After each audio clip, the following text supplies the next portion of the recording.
Hey everybody, welcome back to Tim Travels. I'm your host Terry. Hey, coming to you from Holland, New York. And what I'm doing is, usually it takes about an hour at this location to kind of load the trailer, like all in, like, because we don't really check, well, we do check in. We just stop, go in, fill out a piece of paper, get a copy of it. You know, it's carbon. Bring a copy of it, and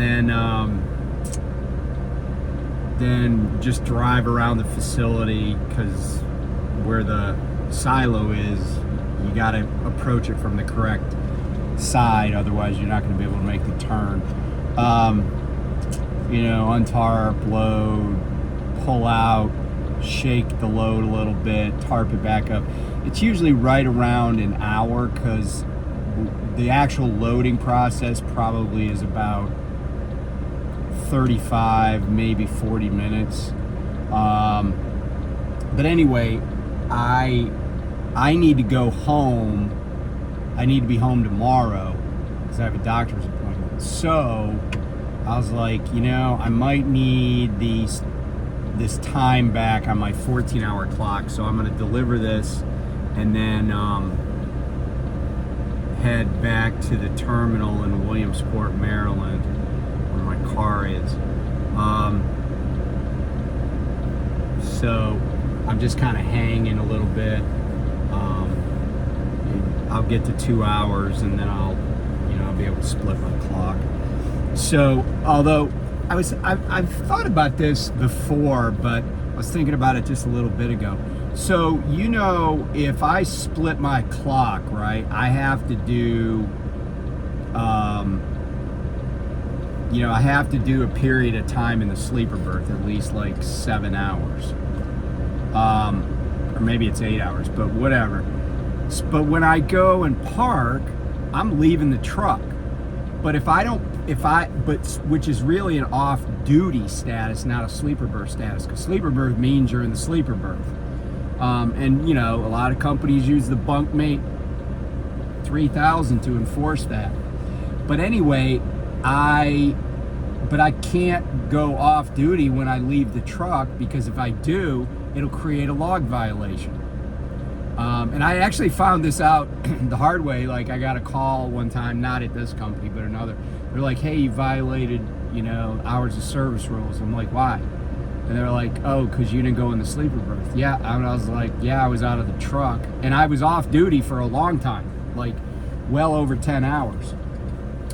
But they're like, well, you still got to go in the sleeper berth, which means you have to lie about it to not get a log violation, which is, just proves that the hours of service rules are stupid. Like, they're thought up by people that don't think of what I just said or don't encounter what I just said. But anyway, I'll just play the game. So, speaking of playing the game, I was, I've talked many times about how truck drivers are treated by their own companies. And one of the things that, the people that drivers interact with the most are, and they go by different titles, but dispatchers, driver managers, fleet managers, whatever you want to call them, right? And those are the people you interact with the most. But then maybe down the list a little bit is like hours of service, so compliance department, maybe safety. You never want to have an interaction with safety, not because you're necessarily in trouble, just because it's safety. And I have a lot of contempt for safety people generally. Every once in a while I'll run into somebody that's okay, but most of the time, no. So I've always, while I had a driver on my truck last week that was training, and we were talking, and I was mentioning how it feels like a lot of companies most of the interactions that you get from people, and I would not include my current driver manager in this, but most of the interactions you get from people, they act like truck drivers are stupid. Even though I've said this before, and I'm not talking about myself, I'm just talking about people I know in trucking, people that I've observed. There are a lot of really, really bright truck drivers. Now, there are some idiots, don't get me wrong, there are idiots wherever you go. I mean, there are idiot lawyers, and I would deal with them periodically. Most of the time that wasn't the case, but every once in a while I would deal with an idiot lawyer. I would deal with lawyers that would lie to judges, you know? And, you know, just kind of infuriated me. And everywhere you go, no matter what you do, and even if you're in like a high achieving, like, or high achiever kind of job, there's still going to be somebody that's your peer that's an idiot. But having said that, you know, I always feel like a lot of people at trucking companies think the drivers are all idiots. And you know, it's just not a healthy atmosphere for being productive for anybody.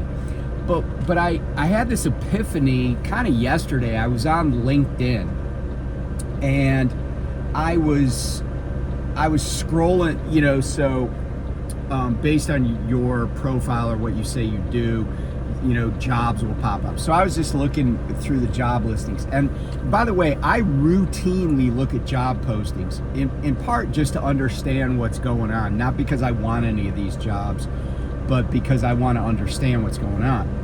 And I was amazed at how low the pay is, because I looked at job postings from all over the country for like dispatchers. I just kind of searched dispatchers, transportation dispatcher, and I was shocked at how low the pay was. Like, it was rare to find a dispatcher job that was paying, you know, I didn't find any that paid more than $26 an hour. Which is $52,000 a year if you're working 40 hours a week and take 2 weeks vacation. And I got to thinking about it, because I make more than $52,000, and I would think that all of the drivers on my account, if they're doing, you know, unless they're working only 3 days a week or something routinely, they're going to make more than 52 a year. Now, my driver manager, I know he does make more than 52 a year. He said so. But I think he's underpaid, given what I know that the accounts he manages. But I got to thinking that, you know, it shouldn't. And by the way, there were lots of companies, the usual suspects, where they have job postings. Like Prime, for example, had postings for both night dispatchers at Pittston and at Springfield. And you know, I know the fleet managers at Prime make substantially more than I'm talking about. But if you think about it though, they're not even looking for people that have been to college. Like I saw some postings as low as $15 an hour. $15 an hour is what people make working like teenagers make working fast food in my town. Okay? And I don't live in the wealthiest part of America. I do live in Maryland, and Maryland is pretty liberal, and so they have higher minimum wage than some states. But it still boggles my mind that any trucking company would be like, oh yeah, we're going to get a good product for 50 when we're willing to start people out at like $31,000 a year for a job that you would think would be fairly important. Like, that's the person that's interacting with drivers and stuff.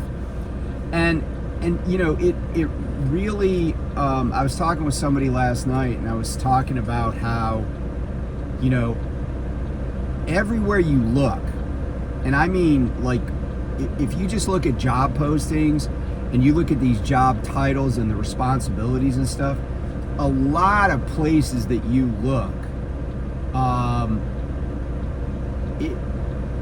it really is apparent that companies just don't, they are not, everything is a transaction, right? So even like, we talk about turnover in the trucking industry, and I've said that companies want high turnover. They really do. Although my company has high turnover, but then they're like, yeah, but it costs us $7,000 to recruit somebody and bring them in and do all that stuff.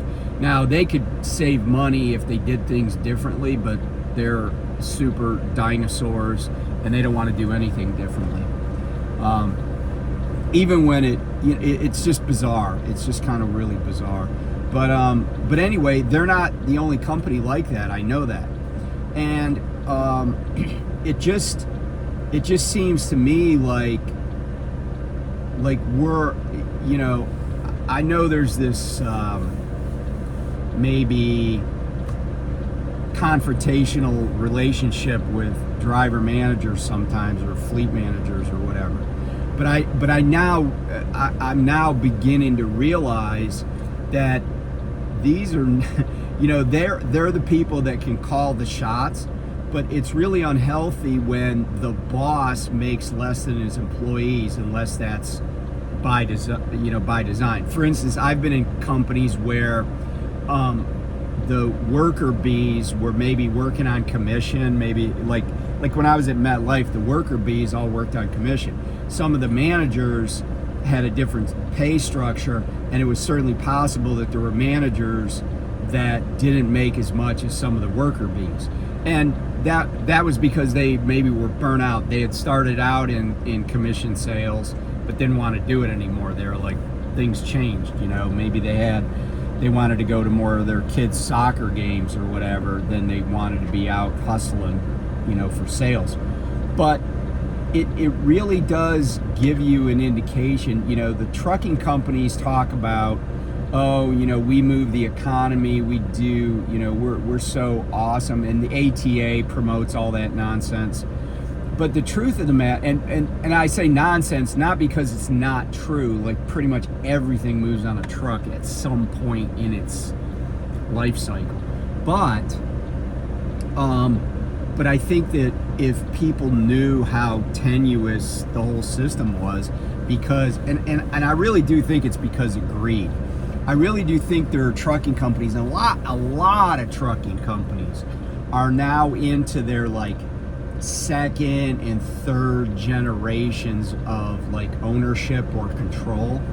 And in this conversation I was having last night, I was saying how I read an article about the Vanderbilts, and how when Cornelius Vanderbilt died, he left a fortune that was, it was some enormous amount in today's dollars, like tens of billions of dollars.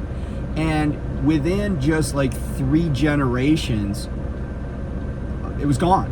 It was gone. It was like people, they weren't necessarily destitute, but they just had to go to college and be school teachers, and they all this wealth was just pissed away with riotous living and profligate spending, and I see that with these trucking companies, like you'll see a thing in FreightWays would be like, oh, this company went under and they've been in business for X number, they've been around for 50 years. And sometimes it's because nobody wants to take over the company from the family. But in other cases, it's because, because of Nepo babies, they just run the company into the ground. And I was thinking about the guy that's like in charge, the chief operating officer at Well. Like this guy, I wouldn't trust him to mow my lawn, the thing is, he couldn't be more disinterested, except when it comes to his cash flow. Because, I told the story about he would send out these nasty grams complaining about drivers doing stuff, but yet he doesn't even, like, I never met the guy. He runs a company that's based in De Pere, Wisconsin. It has terminals in McDonough, Georgia, Winter Haven, Florida, Joliet, Illinois, and then down in Oklahoma, which is where a lot of their lease ops run out of. but he lives in Columbia, Missouri, where he went to college. It's like he's still a frat boy. Like, and I've been through Columbia, Missouri. It's not that nice. In fact, I would say De Pere, Wisconsin is much nicer than Columbia, Missouri. And I'm not, it's not the bad mouth Columbia. It's just, you know, like that's where, but he's like, and I just, you know, and I remember he sent this email out, and I sent this to somebody that works at the company, but not a driver. They work in-house. And I was like, man, this really reeks of desperation. But like, and he was wrong about a lot of stuff. Like, he totally misread the whole situation, because he was complaining about fuel costs. And I was like, you know, he's like, oh, we're spending too much money on fuel because people are idling, and because, you know, they don't go to the fuel solutions they're given. But like, I used to get fuel solutions that were out of route, and I asked my DM, I was like, am I getting paid for this? And she's like, no. I said, then I'm not going out of route. Like, I'm getting paid by the mile. You got to pay me for every mile. If you tell me to drive a mile and you don't want to pay me for it, then I'm not going to drive it. It's just that simple.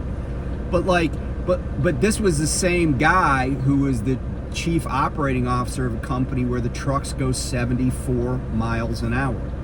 It's like, hey, you know, maybe think of that, right? Like, don't complain about fuel prices when you let trucks run 74, 75 miles an hour. Because I used to be running, I would run as fast as I could, and I would still get passed by other drivers at my company, like on the Ohio Turnpike.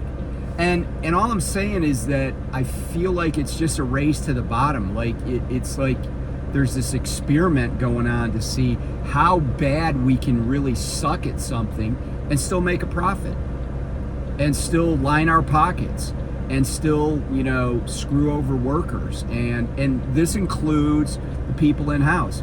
And, you know, so I really think that maybe sometimes when I would deal with people and they were a jerk to me, I mean, maybe I should have been a little bit nicer. Maybe I should have just been like, look, that guy doesn't like me because I'm demanding he help me with a problem, but he makes $20,000 a year less than I do. Now, a lot of times I can't fix my problem. But I think about all the people that I've talked to over, you know, I've been in trucking over 6 years.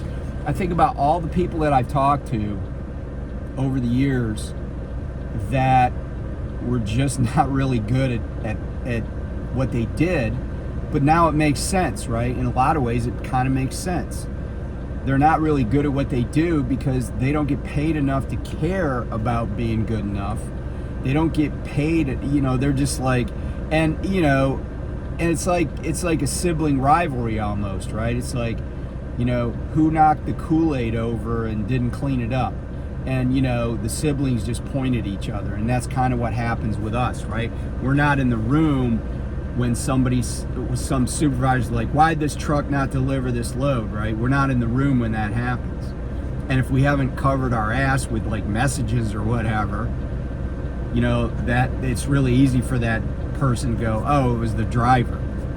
So, you know, it's just a terrible way, I think, to do business. It's a terrible environment for a lot of people, not just the drivers.